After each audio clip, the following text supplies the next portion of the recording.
WLCOMI to our channel. Assalamualaikum warahmatullahi wabarakatuh. Hai guys, perkenalkan nama saya Anisal Arabani selaku moderator di kelompok ini.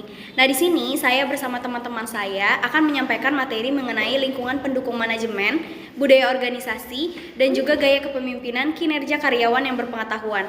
Nah, sebelum masuk ke materi, kenalan dulu yuk sama anggota kelompoknya.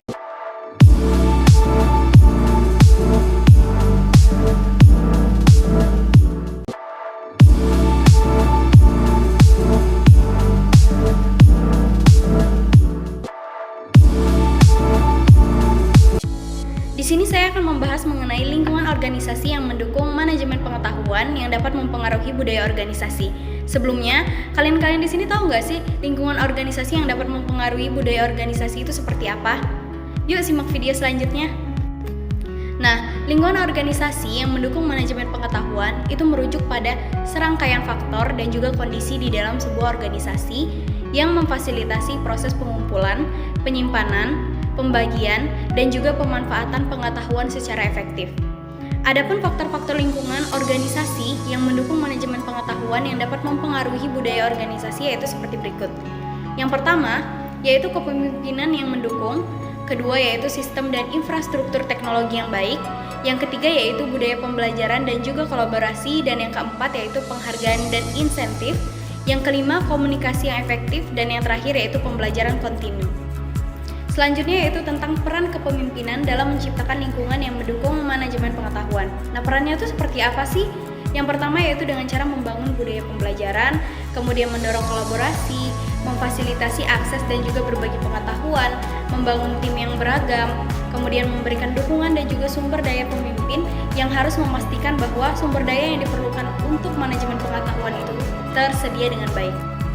Baiklah teman-teman, saya akan melanjutkan materi dari teman saya tentang budaya organisasi. Kalian tahu nggak sih apa itu budaya organisasi? Atau pernah dengar tentang budaya organisasi? Nah, budaya organisasi adalah tuntunan organisasi atau perusahaan sehingga mampu membedakannya dengan organisasi lain. Artinya, budaya organisasi bisa menjadi sebuah norma dan nilai yang dianut oleh seluruh anggota organisasi tersebut yang nantinya dapat mempengaruhi cara mereka dalam bekerja, berperilaku, dan beraktivitas. Nah, selanjutnya adalah fungsi budaya organisasi, di mana ada beberapa fungsi dari budaya organisasi, yaitu 1. Meningkatkan adanya rasa kepemilikan dan loyalitas setiap karyawan di dalam perusahaan. Yang kedua, digunakan sebagai alat untuk bisa mengorganisasikan setiap anggota. Yang ketiga, meningkatkan kekuatan nilai suatu organisasi. Yang keempat, dijadikan sebagai mekanisme dalam mengatur perilaku di dalam lingkungan pekerjaan.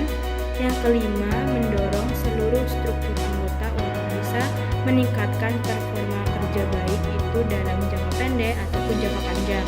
Yang keenam, dijadikan sebagai alat untuk bisa menentukan arah mana yang bisa dilakukan dan tidak bisa untuk dilakukan. Selanjutnya adalah contoh dari budaya organisasi. Contohnya yang pertama adalah budaya administrasi. Budaya administrasi di dalam suatu organisasi sangat diperlukan, seperti dalam hal surat menyurat, masuk dan keluarnya barang, pendapatan gaji karyawan, dan lainnya sebagai performa perusahaan. Yang kedua adalah kedisiplinan. Budaya organisasi juga berupa kedisiplinan, seperti dalam hal ketepatan dalam menyelesaikan pesanan pembeli, budaya ramah kepada pembeli, tidak telah datang ke kantor, dan lain sebagainya. Yang ketiga adalah pembagian wewenang yang jelas adalah salah satu kunci keberhasilan suatu perusahaan, yaitu kemampuan perusahaan tersebut dalam hal membagi wewenang. Tanpa adanya pembagian wewenang yang jelas di dalam perusahaan, maka performa setiap anggotanya tidak maksimal karena mereka akan merasa bingung. Yang keempat adalah inovasi. Inovasi merupakan budaya yang mampu memotivasi setiap anggotanya untuk mampu melahirkan atau mengembangkan berbagai ide yang kreatif dan inovatif demi kesuksesan organisasi tersebut. Oke, baiklah. Saya akan melanjutkan materi dari teman saya tentang manfaat budaya organisasi di dalam perusahaan. Kalian tahu nggak apa sih manfaat budaya organisasi di dalam perusahaan? Jadi, manfaat budaya organisasi di dalam perusahaan yaitu untuk menciptakan pengambilan keputusan yang lebih tepat, meningkatkan layanan pada pelanggan, meningkatkan efisiensi pada proses dan cara kerja, menambah jumlah jasa atau produk, menghemat kebutuhan biaya dan waktu, meningkatkan akses pengetahuan, meningkatkan kemampuan beradaptasi, dan meningkatkan produktivitas karyawan. Baik, selanjutnya materi tentang manajemen terhadap kinerja karyawan pengaruh gaya berpengetahuan. Jadi, contoh gaya manajemen yang dapat berpengaruh terhadap kinerja karyawan yaitu: yang pertama, gaya kepemimpinan transformasional. Gaya kepemimpinan yang berfokus pada menginspirasi, memotivasi, dan mempengaruhi karyawan dengan memberikan visi yang jelas, memperdayakan karyawan, dan mendorong inovasi. Yang kedua, gaya kepemimpinan otoriter. Gaya kepemimpinan yang berpusat pada kekuasaan dan kontrol. Pemimpin yang menerapkan gaya ini cenderung memberikan instruksi yang jelas, mengatur tugas secara ketat, dan mengharapkan kepatuhan karyawan. Yang ketiga, gaya kepemimpinan demokratis. Gaya kepemimpinan yang melibatkan partisipasi aktif karyawan dalam pengambilan keputusan dan memberikan dorongan untuk berkolaborasi. Yang keempat, gaya kepemimpinan laissez-faire. Gaya kepemimpinan di mana pemimpin memberikan kebebasan dan otonomi penuh kepada karyawan untuk mengambil keputusan dan menyelesaikan tugas mereka. Yang kelima, gaya kepemimpinan situasional. Gaya kepemimpinan yang menyesuaikan pendekatan manajemen berdasarkan situasi yang dihadapi. Kemudian, materi selanjutnya tentang gaya manajemen yang dapat berpengaruh terhadap kinerja karyawan. Gaya manajemen dapat memiliki berbagai pengaruh pada karyawan yang berpengetahuan. Berikut adalah beberapa pengaruh yang mungkin terjadi yaitu: yang pertama, motivasi. Gaya manajemen yang memotivasi dan memperhatikan karyawan dapat meningkatkan semangat dan motivasi mereka untuk belajar dan meningkatkan pengetahuan. Yang kedua, keterlibatan.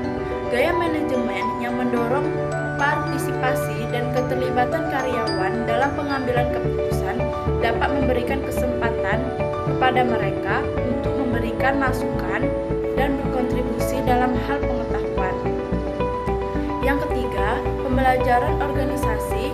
Gaya manajemen yang mendukung budaya pembelajaran organisasi dapat mendorong karyawan untuk mencari pengetahuan baru dan berbagi pengetahuan dengan orang lain. Yang keempat, pengembangan karyawan. Gaya manajemen yang berfokus pada pengembangan karyawan dapat mendorong mereka untuk meningkatkan pengetahuan mereka. Yang kelima, komunikasi efektif. Gaya manajemen yang berkomunikasi dengan jelas dan terbuka dapat membantu karyawan memahami harapan dan tujuan organisasi dengan lebih baik. Nah baik, di sini saya akan menyampaikan kesimpulan dari materi-materi yang sudah disampaikan oleh saya dan teman-teman saya tadi, di mana lingkungan organisasi yang mendukung manajemen pengetahuan itu memiliki dampak signifikan terhadap budaya organisasi. Manajemen pengetahuan melibatkan proses pengumpulan, pengorganisasian, penyimpanan, dan penyebaran pengetahuan di dalam organisasi.